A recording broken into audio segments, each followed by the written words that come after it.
সাম্প্রদায়িকতার ভয়, মস্তানির ভয়, গুন্ডামির ভয়, পুলিশের ভয়, মিথ্যা মামলার ভয়, জেলের ভয়, বদনামের ভয়। এই এত লক্ষ মানুষ নেমেছে।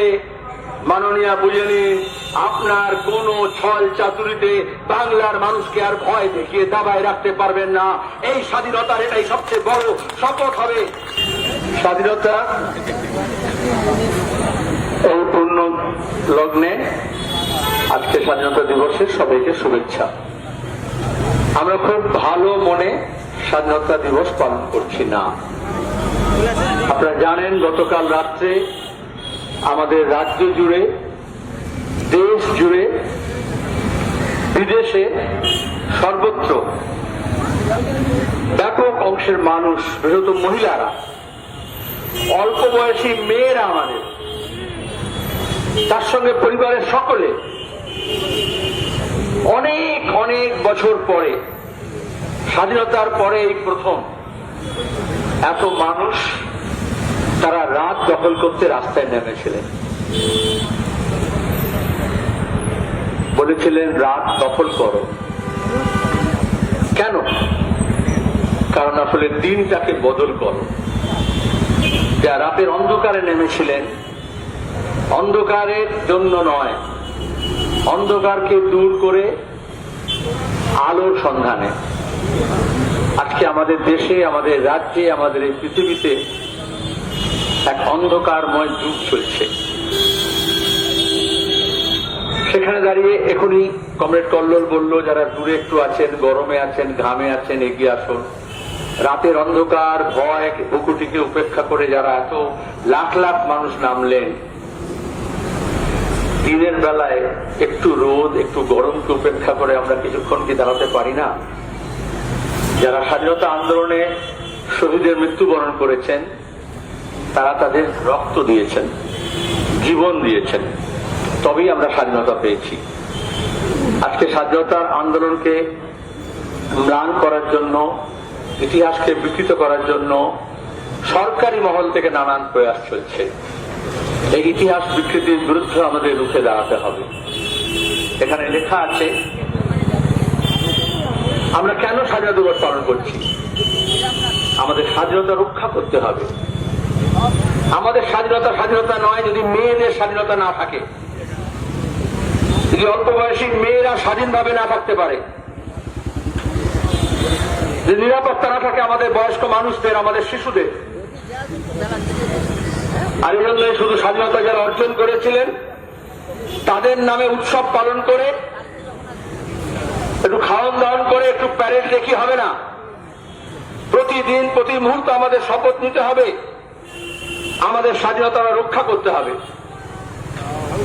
কারণ যারা দেশের শাসনে বসেন, মসনদে বসেন, রাজ্য প্রশাসনে বসেন, আমরা পাশের দেশকে দেখছি, বাংলাদেশেও রাহাত ইন্দোরীর একটা পুরনো শের ছিল দু লাইনে।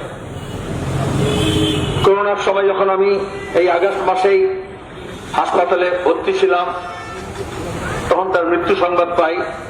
সেখানেই তাই ওর কবিতার বাংলা অনুবাদ করেছিলাম। তার দুটো লাইন হচ্ছে, कल तक जो साहिब मसनद थे, कल तक जो साहिब मसनद थे, आज वो नहीं है, किराएदार है, मालिक के मकान थोड़े ही है।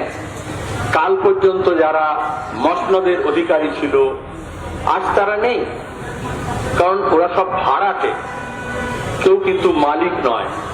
কিন্তু মুখ্যমন্ত্রী, প্রধানমন্ত্রী, তার বেটা বেটি, ভাইপো, ভাইজিরা মনে করে যে তারা সব দেশের মালিক হয়েছে।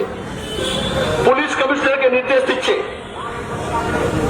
এই স্বাধীনতার প্রাককালে রাত্রে যখন আজি করে সামনে হাজার হাজার মানুষ নেমেছিল অন্ধকারকে দূর করে শপথ দেওয়ার জন্য, মেয়েদের নিরাপত্তার জন্য, অপরাধীর শাস্তি বিধানের জন্য, সাক্ষী সাবুত লোপাট করছে যারা, তদন্তকে যারা অন্যদিকে ঘুরিয়ে দিতে চাইছে, তাদের মিথ্যাচারকে ফাঁস করার জন্য কি চেয়েছিল তারা?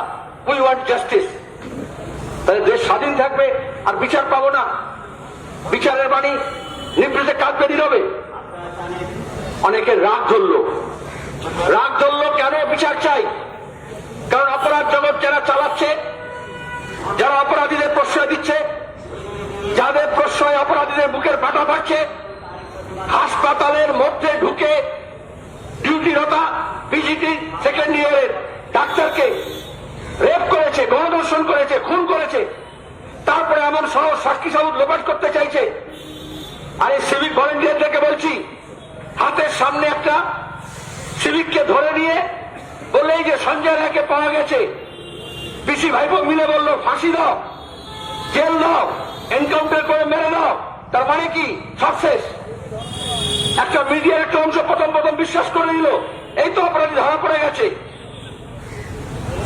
পরিষ্কার কথা, প্রথম দিন থেকে এটা একটা অপরাধ নয়, অনেক অপরাধের সূত্র পাওয়া যেতে পারে। যে জন্য ওই মেয়েটি খুন হয়েছে, সে মেয়েটি আপনার না, সে মেয়েটি আমার না, সে মেয়েটি এই রাজ্যের, এই দেশের, এই সময়ের। কেন খুন করা হলো? কেন নাটক সাজানো হলো? আর মুখ্যমন্ত্রী বলছেন সময় দিন। আনিস খান যখন ওই পুলিশ খুন করেছিল, मुख्यमंत्री বলেছেন 1 মাস সময় দিন। आज तक अनीस खान का मौत का किनारा हुआ? হাইকোর্টে গিয়ে কেস করেছেন আমাদের আপনার টাকা দিয়ে, ট্যাক্স দিয়ে, যাতে তদন্ত না হয়। কত অপদার্থ পুলিশ কমিশনার কলকাতা শহরে, ওখানে পুলিশ, র্যাব, ডিসি, এসি সবাই ছিল। যে পুলিশ মৃতার মাকে টাকা দিয়ে রফা করতে বলছে, সেই পুলিশ ওখানে দাঁড়িয়ে যারা আমাদের ছাত্র, যুব, ডাক্তারদেরকে ঢুকতে দেয়নি, তারা ওই 20-22 জন মস্তানকে পাহারা দিয়ে ঢুকতে দিল। পুলিশের গল্প স্পষ্ট ছিল।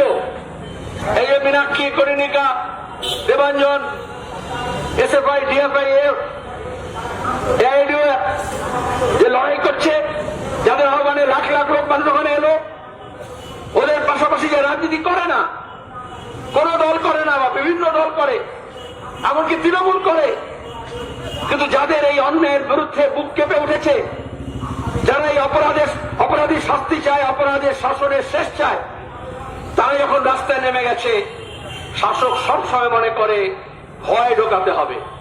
দাঙ্গার ভয়, সাম্প্রদায়িকতার ভয়, মস্তানির ভয়, গুন্ডামির ভয়, পুলিশের ভয়, মিথ্যা মামলার ভয়, জেলের ভয়, বদনামের ভয়। এই এত লক্ষ মানুষ নেমেছে, মাননীয়া বুঝে নিন, আপনার কোন ছল চাতুরিতে বাংলার মানুষকে আর ভয় দেখিয়ে দাবায় রাখতে পারবেন না। এই স্বাধীনতার এটাই সবচেয়ে বড় শপথ হবে।